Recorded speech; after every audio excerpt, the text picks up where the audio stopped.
And now we proceed to the awards function. May I request Mr. Nitin Gokhale to please escort Mr. Vappala Balachandran and Mr. Alok Joshi to the stage.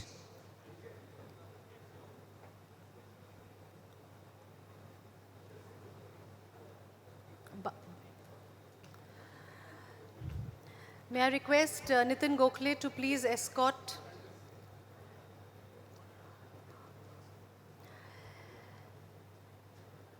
Mr. Balachandran and Mr. Joshi on stage in just a minute.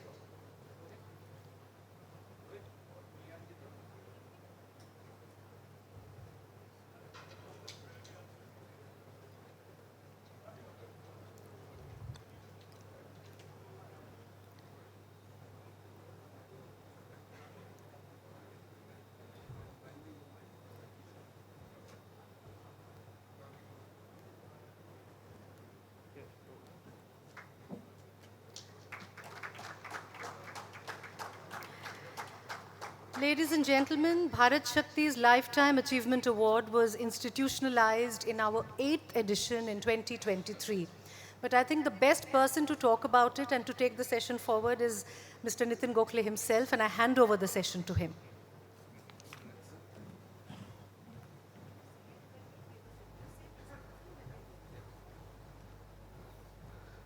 Good afternoon, ladies and gentlemen. This is a slight detour from our knowledge session discussions, but important for me and personally and for my team nevertheless, because we believe that people who have served, those who have served silently and otherwise, and who probably operate in shadows and would probably never tell even their own families what work they do, need to be recognized. And one such person who I not only admire, but who I have benefited from in my 4 decades plus journalism career, also reading his various columns and otherwise, is Mr. Vappala Balachandran, former Special Secretary of the RNAW, 1959 IPS batch, 59 batch of the IPS. He's here, a round of applause for him. He's the recipient of our 3rd Bharat Shakti Lifetime Achievement Award for National Security. And I will not say much because we have a film which will try to encapsulate his life and his work. And then we will present this award. After that, I'll ask him to speak for about 10 to 15 minutes, 15 minutes basically. And with him is one of his old colleagues, a little junior to him, but a former Chief of the RNAW, Mr. Alok Joshi, currently the Chairman of the National Security Advisory Board. A round of applause for him.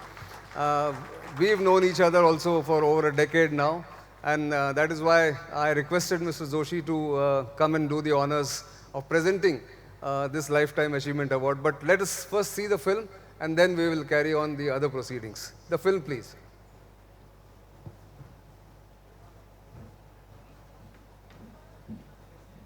Who work not in the limelight but in the shadows. Bala was one of the officers at one of the perhaps most sensitive layer of governance belongs to those who work not in the limelight but in the shadows. Bala was one of the officers at one of the officers who really and truly commanded respect, and even the affection he commanded, both from those who worked with him and those who knew him, do him the justice which this award today is now, I think, putting into public sphere.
Perhaps the most sensitive layer of governance belongs to those who work not in the limelight but in the shadows.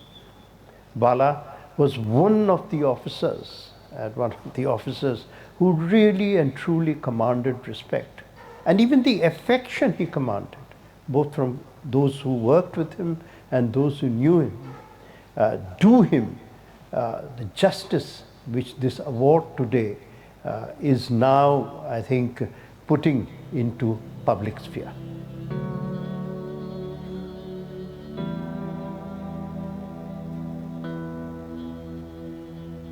I was born in Burma in 1937.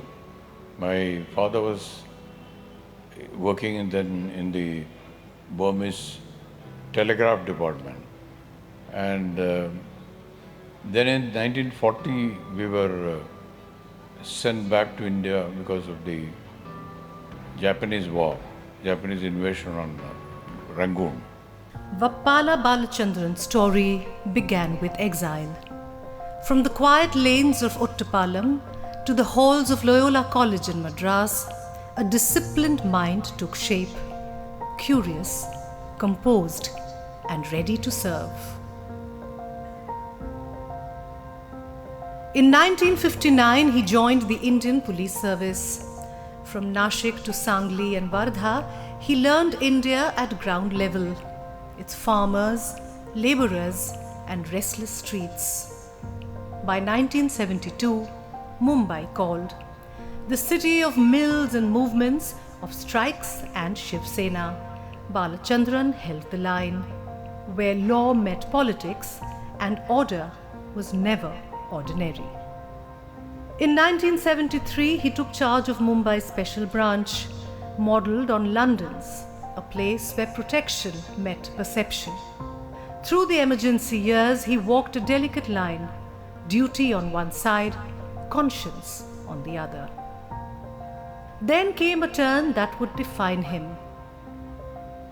Mr. Balachandran, in many ways, represents the finest traditions of the R&AW. You know, it's a rare breed of officers who effortlessly made the transition from high-profile police work with all the trappings of power to the relative anonymity, complete anonymity of intelligence work, particularly external intelligence work. So he was a larger-than-life figure, if I may say so, during his years in the R&AW. Deputation to the Cabinet Secretariat in 1976. 19 quiet years in India's external intelligence service, helping shape the unseen scaffolding of national security. After the Mumbai terror attacks of 26/11, he served on the Pradhan Committee. His finding was simple. Intelligence rarely fails in collection. It fails in connection. Coordination, not competition, saves lives. From Singapore to Oxford to Washington, he spoke of integration. Police, military, intelligence, even media working as one. And he wrote what he lived, a life in shadow, keeping India safe, intelligence over centuries. Over 1,500 columns, each a window into India's evolving security story. Today, in the same Mumbai home he built in the 1970s, an 88-year-old keeps writing, reading, and reminding that national security is a team sport, and anonymity sometimes the highest form of service. You cannot handle national security issues in an isolated fashion. Awareness has to come that this is a joint effort by everybody. It is not just the responsibility of the Army or the Air Force or the Navy or intelligence agencies or the police. You have to have an integrated response. Integrated response can be achieved only if an effective National Security Council is set up.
It's amazing.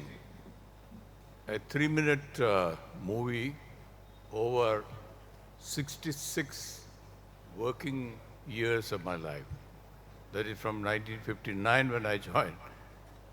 I never knew this magic behind this movie because I never saw it. And when I asked that I should be shown, they said, no, this is a secret.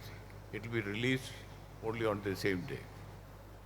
You see, for people like me and Mr.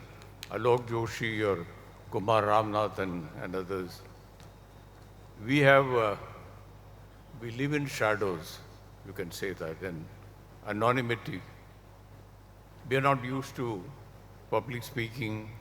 We are not used to a prominent leadership role in the gaze of the television cameras. So, getting a recognition like this before an august audience is something unprecedented, and I really thank Nitin for that. I really don't know what I have done. Maybe somebody else would have done the same thing, but he said no. You have to receive the 3rd Lifetime Achievement Award that my organization is giving. Anyway, thank you very much. I'm also grateful to Mr. N.J. Akbar, who unfortunately is not present here, but he lent his voice, he was mainly responsible for, after retirement, when I published nearly, by now about 1,500 columns in Indian and foreign magazines. First, he was the editor of Asian Age. Then he left that and then started a fortnightly called Conferred. The second publication was, or third publication was, Sunday Guardian. The maximum number of articles were published by Mr. M. Akbar. I owe a special, I'm so grateful to him for exposing me to the journalistic world. And coming to Nitin, I had not met him till 2009. I used to watch him giving his very pinpointed, with no exaggeration, the comments on the security situation in the country. It was always a pleasure to watch him and his commentary. The first time we met was in 2009 in Mumbai in a seminar on terrorism, where my friend Ajit Doval was the lead speaker, and I also presented a paper on indigenous support to terrorism.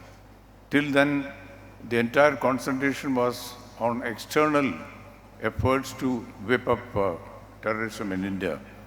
But no thought. In my paper, I said that we have been suffering various forms of terrorism, I would say jihadi terrorism, right from 19th century onwards, if you see the history. We can't forget that. So that is my theme. Then second time I met him was when he was writing a book on the icon of our intelligence, that is Mr. R.N. Kao. I had the privilege of working fairly closely with him. So when he started writing a book on R.N. Kao, he requested me to guide him, and he came out to Mumbai. And we had long discussion. I gave him some of the letters Mr. Kao had written to me. And I also reviewed his book for Outlook. And I may just be permitted to read just a para about his quality of writing. It is not easy to write on the milestones of a spy chief's life when most of it is under shadows. However, Nitin Gokhale is refreshingly different. He modestly cautions the readers that his book is neither history nor a detective thriller or a comprehensive chronicle. Yet his jargon street style captures the essence of Kao's character, his low-profile communication style through understatements, and his successes and reverses. It is commendable that Nitin was able to unmask considerable details of Kao's unpublished life within such a short time. As a person who knew Kao well, I could safely imagine that had he been alive, he would have approved Nitin's factual book without any embellishments. And this is a very long review. I don't want to read the whole thing. Well, as I said earlier, we intelligence people live an anonymous life. The other day, just last month, we lost one of our pioneers in the research and analysis wing, Mr. R. Govindarajan. Mr. R. Govindarajan belonged to the 53 batch of 99, of the 53 batch of the IPS. And he worked for long in the Intelligence Bureau. And then he came over when RAW was started in 1968. When he passed away, his obituaries were published, but all connected to his son, Mr. Raghuram Rajan, our former governor of Reserve Bank. So the concentration was not on the father's achievements, but on the son's achievement. But here I must compliment our Prime Minister. He wrote a very warm letter praising Mr. Govindarajan's services in the intelligence. And this type of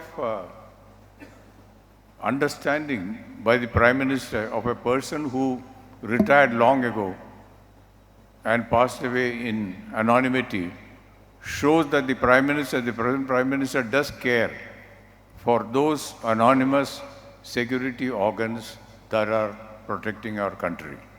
So let me mention this very, very categorically that the present administration does remember those anonymous soldiers who have protected our security. Nitin asked me to give a brief talk about intelligence, the role of intelligence and national security. I have written a lot about it. In fact, my first book is purely on that. And my fourth book is about the intelligence over centuries. So, but briefly I must say that there is what we know as the so-called intelligence failures are really not so. In 2002, I was requested by, actually 2003, I was requested by an American group called the National Advisory Council on South Asian Affairs, which wanted me to give my opinion on the effectiveness of the new intelligence reforms proposed by the President Bush administration after 9/11. So there I give a talk about what is intelligence failure, how does it occur, and it went into the prime details.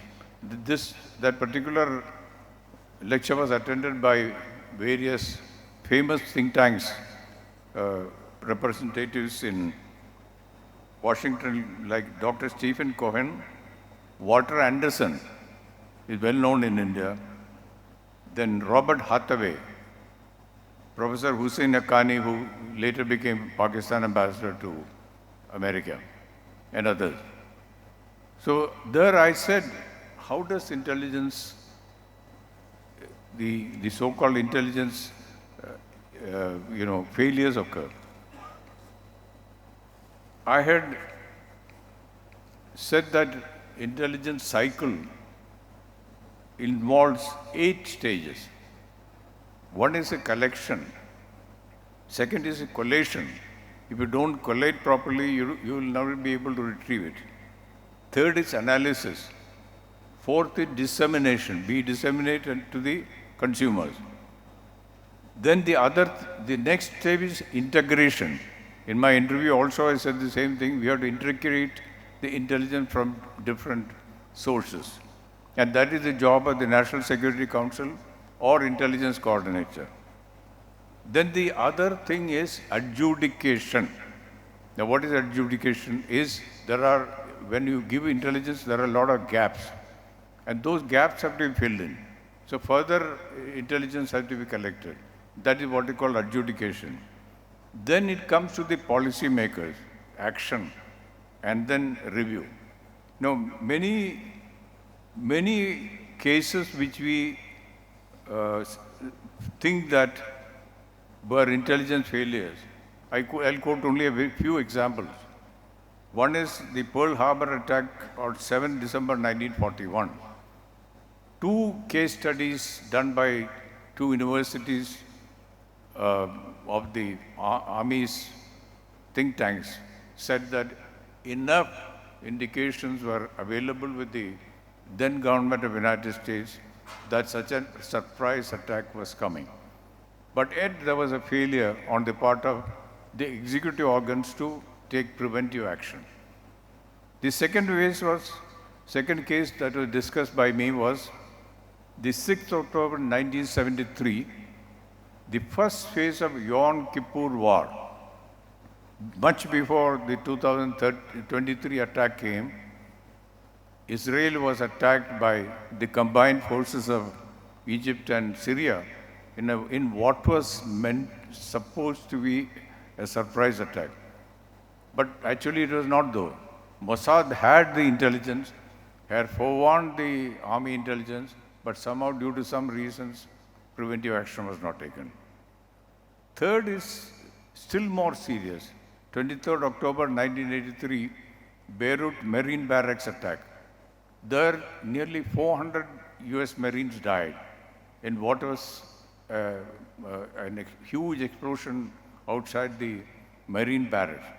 And the same day, the suicide bombers went to the French barracks and killed about 50. This is one of the worst intelligence failures in history. But that is also not correct.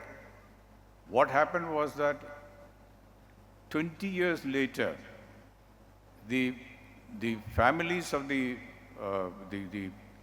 deceased Marines, they sued the government of the United States. And during that trial, an alert by the technical means, by the NSA, came saying that the Iranian minister had forewarned or other asked the local representative of an Amal militia to do something spectacular. That was not done. That was not sent to the Marines at all. Marines could not take preventive action, and so this death took place. And then it was on that basis that the families of the Marines were given compensation. Then there was another incident on 28 November 2002 in Mombasa. There, a hotel patronized by the visiting Israelis, it was bombed. The Australian intelligence service had that intelligence, and they had alerted their national not to go to Mombasa.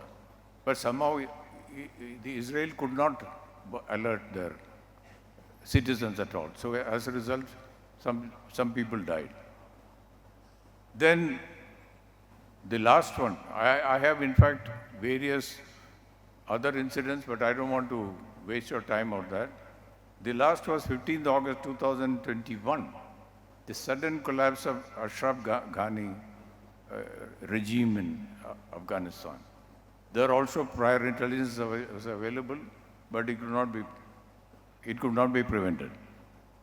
I would now just just on October 22nd, 2025, Sir David Oman was the intelligence coordinator of UK. And I happen to know him because we both attended an Oxford conference on terrorism. He has written an article about the difficulties that the intelligence services face. For example, he quoted the incident of the bombing of Copenhagen. The article is called "The Making of an Intelligence Failure," explaining latest difficulties in confronting intelligence to the proliferation of social media and artificial intelligence. He quoted the September incident of drones over Copenhagen airport. Now, the policymakers want immediate, and the public also, they want immediate intelligence, or whether was it a Russian responsible? How was the attack mounted? So the complexities of intelligence have increased. Now we keep on saying that with artificial intelligence, intelligence is made easy. He says no.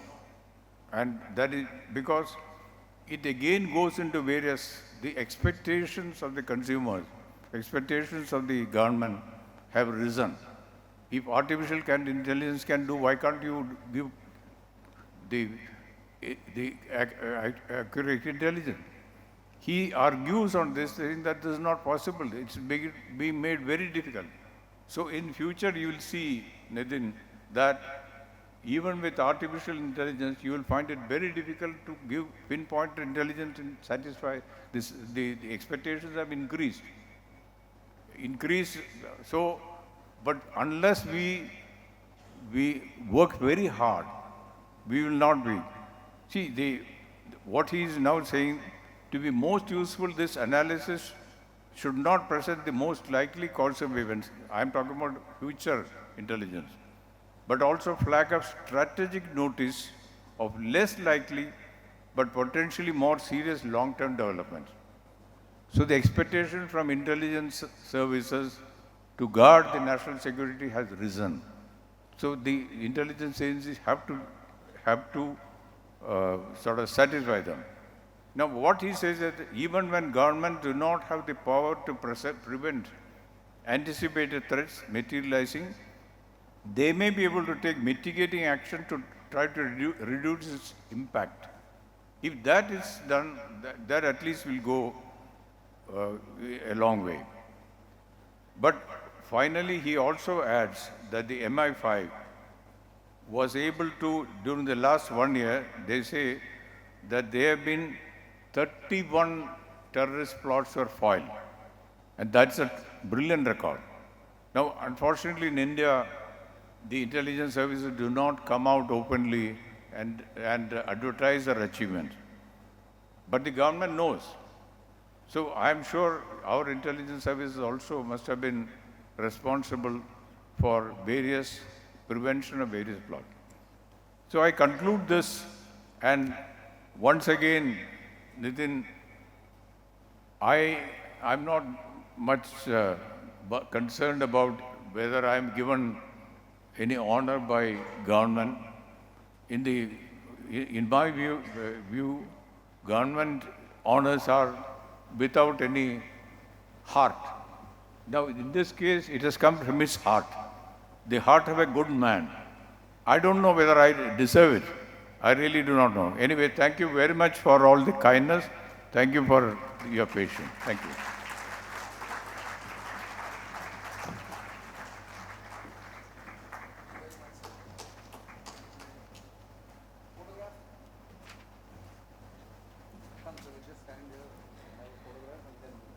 Thank you so much for your insightful words, Mr. Balachandran. And now we are taking a photograph, Nitin Gokhale, Mr. Balachandran, and Mr. Alok Joshi. Thank you so much, gentlemen.